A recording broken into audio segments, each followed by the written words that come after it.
Rick Springfield and stuff like Neil Young. And I just thought, like, I can't believe these records are made in this fucking shithole. That's crazy. These legendary records were made here. It's a total dump. But then going back there and seeing my own record on the wall, it sort of became my own Hall of Fame. It was like, wow, I don't even think I have a trophy yet. But Sound City has one because they're proud of what we did there, you know? Yeah. And because of that, you know, it's funny, and you'll probably feel the same way. Like, you know, you have those people that you've known since you were 5 or 6 years old, and they know you as this one person. And then you have these people that have known you ever since you've become popular, and then they know you as this person. Now, you imagine that you're the same person, really, but there is some connection that you have to your past that's a lot stronger, maybe, than to some other things that have happened since you've become popular. So in a way, Sound City definitely represented that. Like, it was a place where the world was just so fucking totally wide open and nobody knew what was going to happen next. There wasn't really the Nirvana that everyone knows now when we first walked in there. So, but also, you know, it's a huge emotional connection to something. Most people don't take these elements into consideration, like the board or the room or the people that run the fucking place, you know? In the movie, we talk about the human element, and it's not just in performance and ripping, shredding shit, you know? It's also about the relationships between the people, like the Skeeter family that ran the place, you know? Or the studio manager, Paula, or Siobhan. Any of those people, like, had they not fucking taken it upon themselves to keep those doors open and shit working, then you wouldn't have had that Rage record, or you wouldn't have had that Tool record, or the Metallica record, or the Nirvana record. Like, so it kind of works all the way down the line. And the thing about making a movie like this, it's like, I want people to know the history of it as much as it's a personal memoir. I want people to know that the history of the studio just as I want them to appreciate what the studio represented. Because you fucking, you know, you go to school and you learn so much history, but nobody teaches you music history. That doesn't make any sense to me. Where the fuck would the world be without the Beatles? Where would we be without Little Richard? Or where would we be without Pete Seeger or Bob Dylan or fucking, you know, these things a place like Sound City has changed generations of people. And so I just kind of took it upon myself to do that. And it is a super personal story, but then it eventually became a mission, like, all right, we have to teach people how to appreciate the real shit without seeming self-righteous, which I always do. All right, let's play a track from the Sound City soundtrack. This one features Corey Taylor from Slipknot, Rick Nielsen from Cheap Trick, Scott Reeder from Caius, and our friend Dave on drums. Here's From Can to Can't. So, documentaries. Are you a fan? Have you watched a lot of docs? I've watched a few docs, I think. Were you influenced by any of the docs you watched when you were making this documentary? No. Did you see some kind of monster? Of course. Yeah. Oh. That influenced me to stop going to therapy. That was actually a true testament to how much I love Metallica. I didn't leave. Yeah. I watched the entire film, and I continue to love them. Yeah. It was hard for me to watch my heroes in therapy, I gotta say. Yeah. It's like you don't want to see your parents fight. It's a look behind the curtain. Yeah, they lifted the veil. The great and powerful Oz. Yeah, the vulnerability of Lars and the volatility of his relationship with James. Dude, you know, it took a lot of balls. It took a lot of balls for them to show that side of themselves. The mighty Metallica. It was almost like coming out of the closet. It was so sensitive and vulnerable. I think you might be right. It was almost like, what's it like, seeing that side of... It's like your first day in 7th grade PE class where you have to take showers with all your friends. Yeah. It's almost as brave as, like, putting out that record that they did with Lou Reed. Which I also loved. And I'm not kidding. But you have directed before. I loved the music video you directed from your last album, White Limo. It's hilarious and really well done. Thanks. And it looked like maybe you just did it with somebody's iPhone. It didn't look like it was high-end cinematography. It looked like, maybe now this is turning into an insult. What I'm saying is it looked like shit. It looked like it was rough. It was rough. It wasn't glossy. Yeah. But so that was you're part of saying that it's no Avatar, but that was what was part of what was that great was its about charm and allure. Have you directed other music videos? I have. Which ones did you do? I directed a Foo Fighters video for the song Monkey Ranch. Yeah. I directed a Foo Fighters video for the song My Hero. Yeah. I directed Foo Fighters video for a song called All My Life. Did you say you directed Monkey Wrench? Yeah. I thought that was Michel Gondry. No, that's Everlong. Oh, yeah, that's high concept, dude. That's high art. Yeah. My shit's more, like you said, shitty. Rough. No, I didn't say. Oh, it's good. Sorry. Rough was the word. Rough and ready. No, the White Limo video was that was supposed to be in the vein of the old SST record label videos, like Black Flag videos, like Slip It In and Drinking and Driving and some of those, because it was VHS. Yeah. So I had this idea that we had to film it in VHS. We got 2 VHS cameras, and it was edited on an old VHS mixer. And everyone's like, well, we can shoot it high res and then put those effects on it. I was like, no, you can't. You got to shoot it with the fucking... And so it's my wife as Tawny Katane. She has that moment. And Lemmy is the driver, but Lemmy doesn't drive, so I was sitting there yelling at him like, Lemmy, turn right, or okay, turn left, as I'm like jumping on the hood to make it look like the car's moving. That's my directing That's technique. Great. And then, what else did I direct? We did a tour video called Hot Buns, a tour commercial that you can find on YouTube, which is where we all take a shower together. And like the Low video that you and I did, that the Foo Fighters song Low with Jesse Peretz, that was an idea that I had, but I didn't really know if I could direct it because it was too nuts, so I gave it to Jesse. But I really think I never took lessons to play the drums, so I kind of feel like I'm faking it. And I never really took lessons to play guitar, so I sort of feel like I'm faking that too. And no one told me how to sing, so I also feel like I'm faking that. So it's kind of the same way. I just sort of feel like I'm acting like I'm a director and I'm faking it. It's like I'm pretending. You forgot to mention the new Soundgarden video. The new Soundgarden video, that was maybe I had a bullhorn. Like I was on the trailer. Steps. We should say Crooked Steps by is Crooked the name Steps, of the song. The new Soundgarden video I directed, and it was amazing. Now, because they were taking direction from me, and Soundgarden are my heroes. And I'm telling them, okay, guys, come on, you got to wear the helmet. Just put the stupid fucking helmet on, Cameron. You're the best drummer in the world. What do you got to worry about? So that was really fun. And it was a high-speed chase. All of Soundgarden are on Segways. Yes. Escaping from the cops? Well, the video begins, and they're in their clubhouse. They're a gang, and they're playing poker with cigars and the whole deal. Dimly lit room, and with the little lamp, low-lit lamp right above them. And then they get up, and they suit up for the ride.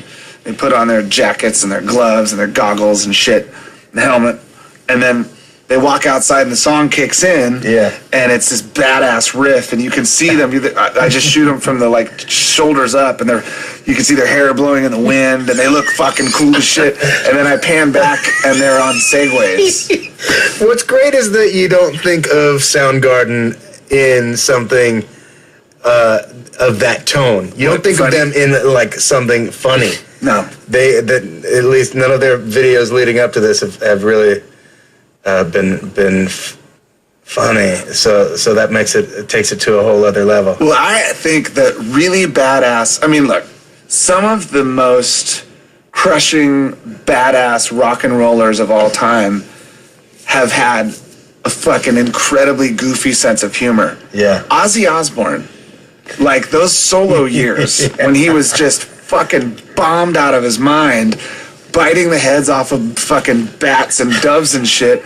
That dude was funny as shit. I mean, he was like in drag, and you always see pictures of him with his dick in between his legs, you know, and like it's that kind of.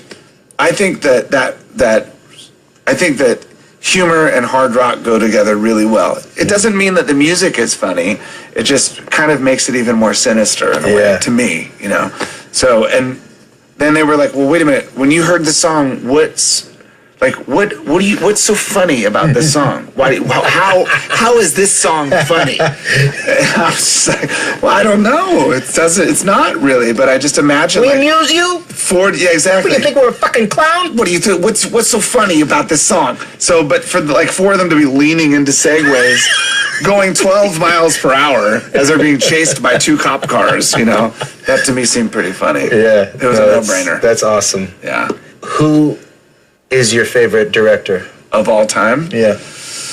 Oh my goodness gracious. I would maybe say Jim Jarmusch. Jim Jarmusch. Dude, Jarmusch's movies. Yeah. Down by Law and Dead Man. The best. 2 of my favorite movies of all time. Dead Man. Dead Man is unbelievable. Best. With the best music score, Neil Young with 1 guitar. Oh, dude. It's so good. Neil Young, 1 guitar. Johnny Depp, the best he's ever been. Yeah, that was amazing. That movie was so great. Yeah. And Down by Law. The Native American experience. But it was like an exciting adventure. But it was also incredibly beautiful. Like Black and shooting white. those redwoods Beautiful black and white. black and white. Simple. Totally. Like it was any one of those frames could be framed. Have you met Jarmusch? In my house. I've met Jarmusch ages ago. Yeah. And he's a badass motherfucker. He's a badass. He's great. He's a vision quester. Yeah. You could be Jim Jarmusch. I don't know about that. I'm not as tall and my hair's kind of normal. But you tell stories. You like to tell stories. Well, that's the thing. That's the essential ingredient. See, one of the funny things about the Sound City movie is it talks about how technology has leveled the playing field. Yeah. Anybody can make a record in their house with the technology, and anyone can hit a button and distribute it around the world. The same thing can be said for making movies. If I can fucking direct a movie, why can't anyone else? I had an idea, and I'm good at telling stories. Yeah. So now you have the technology available to you to become a fucking filmmaker. Yeah. Now that might seem like blasphemy to most people that have been making movies for years, but like what Trent Reznor says at the end of the Sound City movie when he says, now that all these tools are available to everyone, is there a lot more great music coming out? Not really. Because it has to start with you. Like, you have to have something to say. The analog versus digital debate has drawn a lot of attention to the movie, but it's not really what the movie's about. Because you can capture that human element and your personality and your creativity or whatever it is that you bring to the game. You can put that on tape or you can put it on a hard drive. But it has to start with you. Like, that's what makes movie makers different, or that's what makes musicians different, is that it begins with the personality of the artist. And you just have to sort of honor that or respect it and let it be what it is. You know, with modern music production, most people smooth out those little hiccups or inconsistencies. If you sing a little sharp, someone will tune it. If you play a little too fast, someone will grit it. Like, they'll fuck with the music to make it perfect. When what I think that does is it takes the personality out of it. You know, and you've got a lot of stuff that just sounds perfect. It's like, well, then how are you going to tell one drummer from the next? What would happen? Pro Tool a fucking Who record and tell me which is better. The one that sounds metronomically perfect or the one that fucking sounds like Keith Moon? It's like, that's what I'm talking about when I'm talking about the human element or the analog versus digital. It really doesn't have anything to do with digital or analog. It has to do with the person and the artist, and it comes from there first. So the same thing can be said for making a movie. I have this 8mm app on my phone that makes shit look like the Zapruder film, and fucking I put it in my iMovie and my laptop, and I make these vacation movies that are fucking awesome. And I show them to my editor, who did the Sound City movie, Paul Crowder, and he's like, yeah, it's pretty good. Yeah. because I'm the asshole that doesn't know what I'm doing, and I just made a fucking little movie. So it's funny. But I think anybody could do it, right? As long as you have an idea and a clear vision of what to do. Yeah. I think so. Same could be said for music. Now let's play another track from the soundtrack. No big deal here. Just Paul McCartney writing and recording with Dave, Chris Novoselic, and Pat Smear. Just a Beatle recording with the remaining members of Nirvana. Here's Cut Me Some Slack.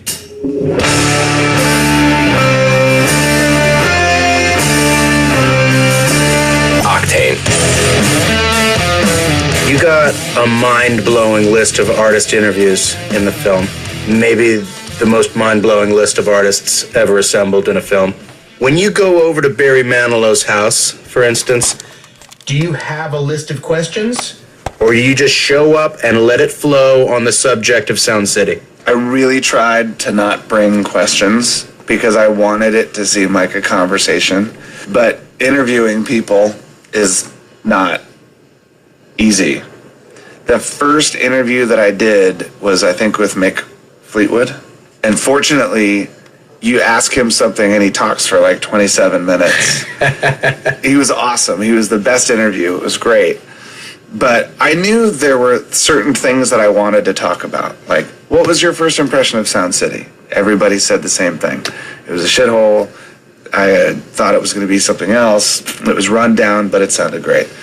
And then I'd ask some specifics about the time they spent there and the albums that were made there. But then I get more into music and the craft of being a musician, or the human element of playing with another human being, like communication as a musician, or collaboration with someone, or what is feel, define feel. And so I have these like 6 or 7 things that I would ask everyone. And then the very last question I would always ask, what's your advice for the next generation of musicians? And the shit that they would say, I mean, you can imagine what Neil Young would say, or Barry Manilow would say, or Tom Petty, or fucking Stevie Nicks, all these people. I mean, these, they're our heroes, I didn't go to church when I was a kid, so these records were like, this was my religion, and I'm sitting here being blessed by these fucking saints of mine, like, wow, and they're telling me about what their inspiration was. When you talk to Fogerty, I would ask everyone, when did you realize you wanted to become a musician? And, to hear John Fogerty talk about that afternoon he saw a man on TV playing rock and roll, and he had dyed black hair and this cool jacket, and he was playing this cool guitar. And so Fogerty runs and gets a tennis racket and jumps around on his bed. That's fucking John Fogerty did that, man. I did that too, but to hear... Was that Johnny Cash he was watching on TV? No, it wasn't. I can't remember who it was. I don't know if you remember who it was either. But the way he described it, it was like it was yesterday, and you could see that all of these musicians sort of come from the same place, in the beginning of the movie when I talk about, we were just kids and we had nowhere to call home and nothing to lose, but we had these songs and these dreams, so we just jumped in the van. That can apply to every single person in the movie. Neil can say that, Petty can say that, Paul can say that, everybody can say the same thing. I was a kid and I loved making music, and I didn't, so I just jumped in the van and started playing, There's a lot of genius level songs recorded on this board. Yeah. Touched by God kind of shit. Yep. Who of all the interviewees were you most nervous to meet? Did you take a dump in your pants, for instance, when you met Neil Young? Yes. I didn't shit my pants, but I was a little nervous. Because Neil, too, he was the hardest one to get. He was one of the first people I talked to, and he said, well, I'd love to. It'd be great. It sounds great. And Sound City's great. And let's jam. And okay. And finally, a year later, I get the call, okay, he's got 5 days off, and he wants to do the interview. But he's going to be in Hawaii. And so I just said to all of my crew, fuck it, we're going. We got to go, because I don't care how much it costs to get down there. I don't care what it takes to get everything there. because I knew that Neil was like, he was the solid gold of the whole film. Not only because he's Neil Young, but here's a person that is like the godfather of grunge, the analog king, who knows more about the transfer of analog to digital than anybody I've talked to in the film at all. He's probably the most technically advanced person in the film. You don't think of Neil Young as being a gearhead. No. But he absolutely is an engineer. Yes, he's a brilliant dude. His mind is so mechanical. He's a soul man. Yeah. But he also has this crazy mechanical mind that he can understand something like algorithms and how digital, how analog information is transferred to the digital domain, shit like that. Yeah. Like, you wouldn't really imagine having that conversation with him, but... Worth a long trip. Worth the trip to Hawaii. No question. And it was... And let's face it, it's Hawaii, after all. It's not like you're going It's not like I had to go to Poughkeepsie or something. No, it was great. But also, it was maybe the shortest interview. It was only 40 minutes. A lot of the other ones ran like 2.5 hours. Petty was like... That was a big one. I could make a Petty movie. Yeah. It was rad. And I was nervous to ask him.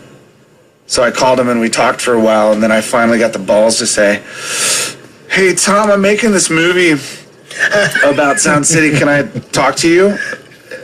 And it was really quiet for a minute, and then he goes, "Well, you can't have a movie about Sound City without me in it. How can you?"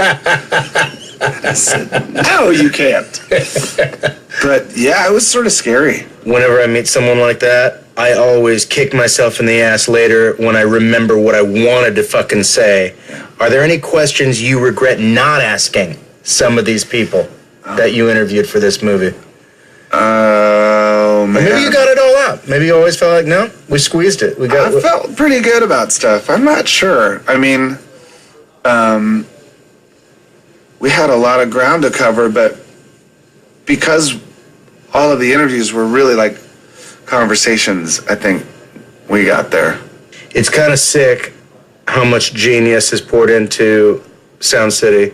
But of all the people in the movie, I found myself magnetically drawn to Lee Ving. Oh, God, yeah. Lead singer of Fear. He has a punk rock power to his persona, doesn't he? Yes. He is like the embodiment of that genre of music. But his story's really funny because he's from Philadelphia. Yeah. And long before he came to Los Angeles and started the band Fear, he was playing in like fusion bands. And the guy knows jazz. And Weird. He's a proficient, technically, rudimentally ripping guitar player who can sing. He can sing. The guy can sing doo-wop, or he can sing soul or jazz. He's an incredible musician. So he comes out to Los Angeles, and at the time it was all like, I think, Eagles and Linda Ronstadt and stuff like that. And he went to go see a punk rock band. This is in the mid-'70s. And he saw it, and the band just sucked. And he thought, well, this is a hoax, and this isn't going to last, and fuck this. It's not real. And then he came to another show and saw like the Weirdos or the Screamers or something like that. And he saw the audience going bananas. And he thought, you know what? I want to put myself in front of that audience because that audience is alive and they're responding to what's happening on stage. So that's what I want to do. So he wrote one of the greatest punk rock records of all time, The Record by Fear, which was recorded at Sound City. Right. Songs like I Don't Care About You and Beef Bologna and Foreign Policy and I Love Living in the City. Like, this is like classic punk rock hits. And he put together all of these incredible musicians. And if you ask Pat Smear, who was in the Germs at the time, who the best band was, he'll say hands down it was Fear. They were the best band. Nice. Because they wanted to be the band that was like, just the best fucking musicians. Yeah. And then if you got up on stage, they'd like smash your fucking skull in. They'd kick your ass. Like Leaving would beat the fucking shit out of you if you even got close to him. So that's the thing, Fear, legendary in the world of punk rock. Yes. But in the world of music, punk rock is a relatively small island. It's a blip. And it was nice to see someone like Lee Ving up there with, you know, the Tom Pettys and the Neil Youngs and the other giants. Well, you know, to me personally too, like when I was 12 or 13 years old, that's the first punk rock record I bought was The Decline of Western Civilization soundtrack. Yeah. And which is one of my favorite documentary movies of all time. Great documentary. It's amazing. I had the record before I saw the movie, but that's where I discovered the Germs and Black Flag and Circle Jerks and The Fear, all of those legendary punk rock bands. That it all started with a documentary, and that's what made me want to join a band was that movie. So so for me, you know, just to jam with Paul McCartney, that's one thing. That's huge because if it weren't for the Beatles, I don't know if any of us would be here, but if it weren't for Lee Ving, I don't know if I'd be the person that I am. So when we've done these Sound City shows, I'm up on stage with Fogerty or I'm on stage with Rick Nielsen, but I'm standing next to Lee Ving and I look at him like, man, when I was 13 years old, you were like Elvis to me. Like he changed my fucking life. And, you know, because his music was so important to me, I still feel like a super nerdy fanboy around him. Yeah. Way more than I would like Julio Iglesias, who sold 8 trillion records, you know? But it's just because Lee Ving is that guy to me. It's like, dude. And you know, he talks as loud as he sings, too. Does he? Oh, yeah. He doesn't fucking... He's not a mellow dude. Yeah. He's rad. Now that you've owned this board for a while, is it still a magnet for creative freaks? Do you get musicians calling you at 3 a.m. jonesing for the Neve? You know, the Neve still does what it's always done. If you're badass and you put your badass in the board, it makes your badass even more badass. Yeah. So you can't come in expecting the Neve board to make you sound like leaving. You know, it's not going to happen that way. But if what you put in that board is the real deal, then you will wind up with one of those albums on Sound City's wall. Like, wow. You know, you get the fucking super magic, and that's awesome. At any point while you were interviewing all these incredible artists, did you ever start to feel like Kurt Loder, that you actually were a journalist? No, not really. But you got a little taste. I did a little bit. I got what it would be like to be. You know what? The worst part was my face would freeze in agreement. And I'd be sort of nodding and listening, but not paying attention because I was thinking about the next question. Yeah. You noticed me. No, that's what I would do. Maybe that's what everyone does. Maybe Barbara Walters does that too. Ahead. Yeah, because you don't want to have like dead time. You know, that was a great answer. Let me consult my notes. Yeah, there were times where I was really scared. Yeah, like anxiety, like full-on panic attack. Like I'm either gonna pee in my pants or throw up. That's the thing. Anyone can do it. It's just is you know, are you willing to take the risk? Are you willing to pee your pants a little bit? That's all it takes, a little pee. Why not? Just a little spotting. All right, now here's one last track we can play from the soundtrack. This one features the amazing Ms. Stevie Nicks alongside Taylor Hawkins on drums, Rami Jaffe on keyboards, and our friend Dave here on everything else. Let's hear You Can't Fix This.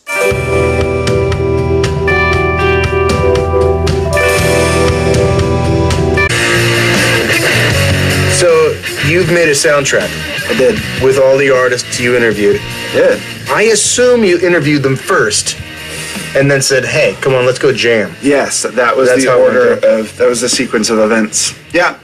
But in some cases, like the Rick Springfield day, it was like the interview in the morning and then we jumped into the studio right after the interview. And I'd never even met him before. I think that's what happened. I didn't know him at all. It's the thing that kind of takes the movie to another level. Because a lot of movies will be like, oh my God, this thing was there at all these incredible events in history. Let's make a movie about this thing. But you took it to another level and said, not only that, let's actually do some recording on the Neve with the artists. Yes. And give people a look at the actual creative process itself. Now, that is kind of a tricky situation, because, like, for instance, you're jamming there with Josh Homme, Trent Reznor, and that's some intimate shit. Were they reluctant to let themselves be observed like that? Because, you know, a lot of times when you're jamming and trying to write, it's going to be shitty. You don't necessarily want cameras on you at that time. Well, that's kind of what we wanted to capture. I know it sounds funny, but, like, the idea that that even these legendary musicians are vulnerable and imperfect in the studio, that was to try to demonstrate a lot of what we talked about earlier in the film. So the first 2/3 of the film were talking about, oh, this is what feel is, or oh, this is like collaboration and performance and live recording, all that shit. You know, you talk about it and it's kind of cool to hear about, but if you do it and demonstrate it, that says a lot. It speaks volumes, you know. If you see Paul come into the room with me and Chris and Pat, and we start from fucking scratch, and we wind up with this bitchin' jam. Yeah. And you see it go from point A to point B, like from beginning to end, how that works. Like, so it's important to keep those moments, you know, the ones where, like when Paul says to Butch, like, oh, we'll just try it and you let us know what you think. And I say, yeah, Butch, just tell Paul McCartney what to do.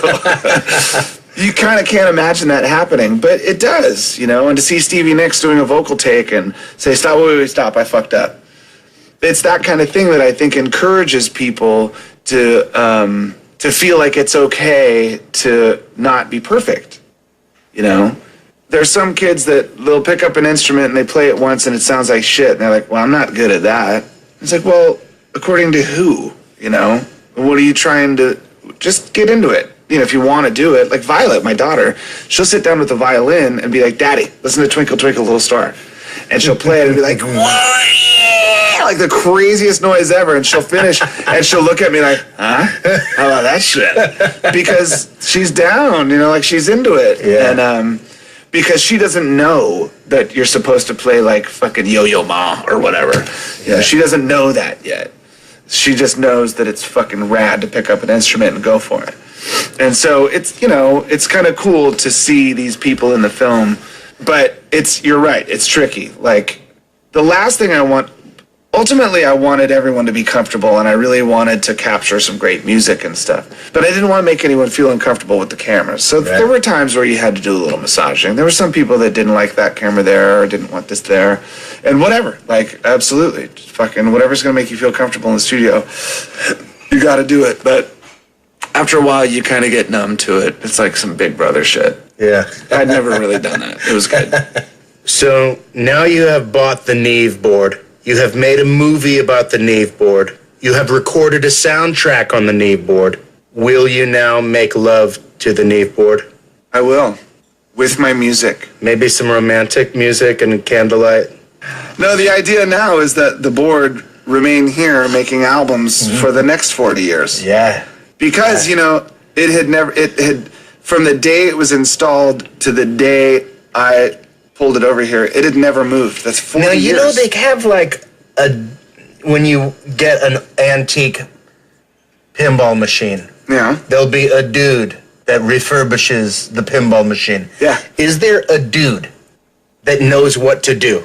Yes. With every bell and whistle in that machine? There's two dudes. There's two living dudes. One of them is Lou, who had to fucking take a fucking toothbrush to get all the cocaine and fried chicken out of that thing. And how long did it take, Lou?